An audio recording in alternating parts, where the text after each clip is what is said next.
আসসালামু আলাইকুম, welcome back to Tani স্যামিক প্ল্যানেট। রান্না করছিলাম ভেজিটেবল ফ্রাইড রাইস। হঠাৎ মনে হলো কেননা এই রেসিপিটা শ্যুট করে ফেলি আমার ইউটিউব চ্যানেলের জন্য। আজকে বাসায় শীতকালীন যে সবজিগুলো ছিল সেটা দিয়ে এই রেসিপিটা করে ফেলেছি। একদম সহজে কিভাবে মজার ভেজিটেবল ফ্রাইড রাইস বানাতে হবে চলো দেখি নেই।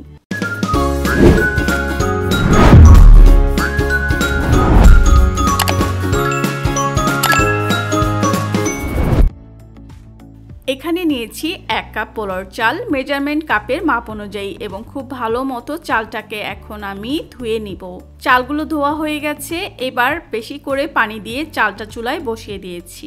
চুলায় বসানোর পর যখন এভাবে পানিটা বলক চলে আসলো, তারপর ঠিক আরও 4-5 মিনিটের মতো অপেক্ষা করলাম এবং রাইসটা আমি এখন দেখছি রাইসটা প্রায় 80% হয়ে গেছে। শক্ত দেখা যাচ্ছে ভিতরে, তবে উপরটা নরম হয়ে গেছে। এই পর্যায়ে চালের পানিটা সম্পূর্ণ ছেঁকে নিতে হবে। আমাদের রাইসের পানিটা খুব ভালো মতো ঝরে যাওয়ার পর একটা ছড়ানো পাত্রে আমি এই রাইসটা ঢেলে নিয়েছি এবং ছড়িয়ে দিচ্ছি। রাইসটা পুরোপুরি ঠান্ডা করে তারপরেই রান্না করতে হবে।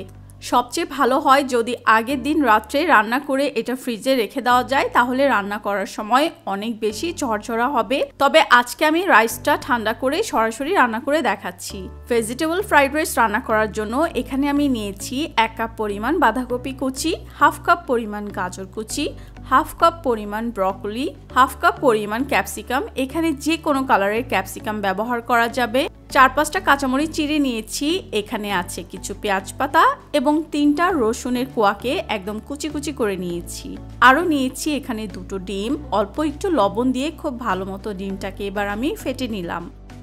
একটা প্যান খুব ভালো মতো গরম করে নিয়েছি এবং এখানে আমি এখন দিয়ে দিচ্ছি 3 টেবিল চামচ পরিমাণ তেল। এবার রসুন কুচিটা দিয়ে দিলাম এবং রসুন কুচিটা কিছুটা গোল্ডেন হওয়ার পর এখানে আমি একে একে সব সবজিগুলো এখন দিয়ে দিচ্ছি। ব্রকলি, গাজর, কাঁচামরিচ, বাঁধাকপি দিয়ে দিয়েছি। পরে আমরা অ্যাড করব ক্যাপসিকাম। আমি এখন এই সবজিটা ঠিক 2 মিনিটের মতো রান্না করে নিব। চুলার আঁচটা কিন্তু হাই হিটে আছে এবং এখানে দিয়ে দিচ্ছি 1/2 চা চামচ পরিমাণ লবণ। এরপর অ্যাড করে দিলাম ক্যাপসিকাম। অ্যাড করে দিচ্ছি এখানে সেই আমাদের ফেটে রাখা ডিমটা চাইলে প্রথমেই আলাদাভাবে ঝুরি করে নেওয়া যায়, কিংবা সবজিটা সাইড করে অল্প তেলে ডিমটা ঝুরি ঝুরি করে নেওয়া যায়। তবে আমি একবারেই ডিমটা এখন মিশিয়ে দিয়েছি, কারণ আজকে ইচ্ছা করলো এভাবেই রান্না করি। এরপর আমি এখানে দিয়ে দিচ্ছি সেই আমাদের রাইসগুলো এবং রাইসটা দেওয়ার পর খুব ভালো মতো একবার মিশিয়ে নিলাম। একটা জিনিস মনে রাখা দরকার, রাইস রান্না করার সময় ছড়ানো পাত্রে রাইস রান্না করলে অনেক বেশি ঝরঝরা হয়। আমার কাছে যেহেতু এর চাইতে বড় নন স্টিকি কড়াই নেই, তাই আমি এই কড়াইতেই আজকে রান্নাটা করে নিচ্ছি। এবার আমি এখন দিয়ে দিচ্ছি ম্যাগি সস। এই সসটা দিচ্ছি 3 চা চামচ পরিমাণ। কারো কাছে ম্যাগি সসটা না থাকলে সেক্ষেত্রে 2 চা চামচ পরিমাণ সয়া সস দিতে হবে। এখানে আমি ম্যাগি সসটা ব্যবহার করায় রাইসটার কালারটা একটু হোয়াইটিশ হবে। যদি এখানে সয়া সস ব্যবহার করা হয় তাহলে কালারটা আর একটু ডার্ক আসবে।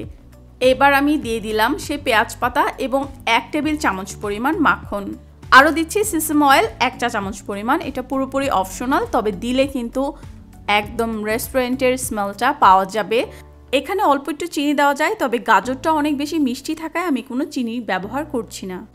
এবার 1-1.5 মিনিটের মতো সব কিছু খুব ভালো মতো একসাথে মিক্সড করে নিলাম এবং ফ্রাইড রাইস রেডি। আশা করছি রেসিপিটা সবার ভালো লেগেছে। নতুন রেসিপিতে আবার দেখা হবে। Thanks for watching. আল্লাহ হাফেজ।